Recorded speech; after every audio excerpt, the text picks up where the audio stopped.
Hi, my name is Kevin Major. I'm in St. John's, Newfoundland, and today I'm in the offices of my publisher, Breakwater Books.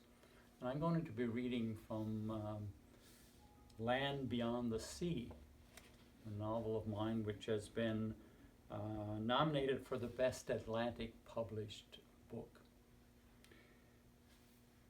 So, this is a story, this is in novel form, of the sinking of the Caribou, the SS Caribou, which was sunk in October 1942. It was a ferry that ran between Nova Scotia and Newfoundland, and it was sunk by German U-boat 69. So I'm telling the story from various angles, from perspective of those people aboard the Caribou, but a good part of it as well from the perspective of the German U-boat captain. So I'm going to be reading 3 short sections today. She's been called many things, but mostly bride. She's never been one, and now at 61, it's not likely she ever will. Still, the woman has no regrets. From what bride knows of men, she looks back on her life and thinks herself the one blessed. Now she has the good fortune of meeting the man of her lost dreams 10 times a day. Every day she's aboard. Canadians, Americans, Brits, Newfoundlanders, trim and uniformed, and full of charms she hardly wants to imagine. Some so young and wanton it makes the gap between the years an abyss, but better this than nothing at all, she's long ago concluded. It keeps her mind active. It does that, to be sure. Miss Fitzpatrick, he calls her. The young man is in desperate need of something she's not been able to put her finger on. Not exactly. The uniform he's wearing is that of a ship's steward. Unfortunately, it won't get him very far with any of the young ladies aboard the Caribou. She calls him Johnny. He prefers John. He waits patiently until he has her attention. The Stricklands are wanting a larger cabin. There's 4 of them, and only 2 single bunks. There are no more cabins. Bride stands there until she sees John turn and head down the stairwell. A mariner who smokes a pipe does well to do it on deck, even in winter. Though it's not quite winter yet. It's an October night on the dull black deck of the ship he has captained for 14 years. The deck is faintly burnished by the moon. Ben Taverner has one hand clamped against the enameled iron railing, drawing on his well-aged briar in an erratic rhythm calculated not to show any spark. He has consistently drawn from it peace of mind.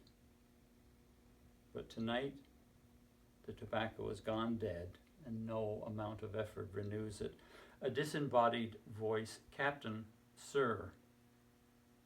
There is a tautness to the words that irks Taverner, though he'd never raise it to this 3rd officer, his son. Taverner answers with the officer's proper name, Harold. For several months now, Ben Taverner has been at odds to understand his son, why he's eager to stand up for the Canadians. They were caught by surprise, as Harold would have it, and they're doing all they can under the circumstances, including, it goes without saying, ignoring warnings from the man who knows the Cabot Strait better than anyone alive. The SS Caribou is a civilian vessel. But more than half of Taverner's 191 passengers are military, on their way back to their bases in Newfoundland. And not for a second does Taverner believe German intelligence isn't aware of that. Harold insists the Jerrys have more than the Caribou on their minds. The ship pushes on, phantom in the dead of night, belching black, coal-driven smoke. There are no blackout curtains for the moon. And this is Ulrich Graf, the 26-year-old captain of U-69. We slipped into the Gulf of St. Lawrence on the last day of September. On the bridge, the wind stirring a heavy spray, I caught my first sight of Newfoundland. A U-boat commander knows better than to be lured by the sight of land, but nothing had prepared me for the way that hulking rock defied the North Atlantic seas, as if its maker had chiseled breastwork of granite and dared the seas to exhaust themselves against it. This island in all its mockery, this jagged barricade against the unrelenting wind, against the thundery of ocean waves. Sunlight turns any landmass to good, but Newfoundland on a rough day is magnificent. Its lofty cliffs indomitable, the surf capable of no more than playing at its feet. If it were not war, if I were not a Navy man, I would walk this island merely to gaze on such wild, magnificent specimen of nature.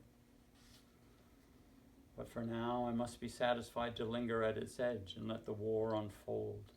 I have orders to follow and patrols to bring to their end. What quickens me now is a roar of life and death, and that requires every particle of my mind.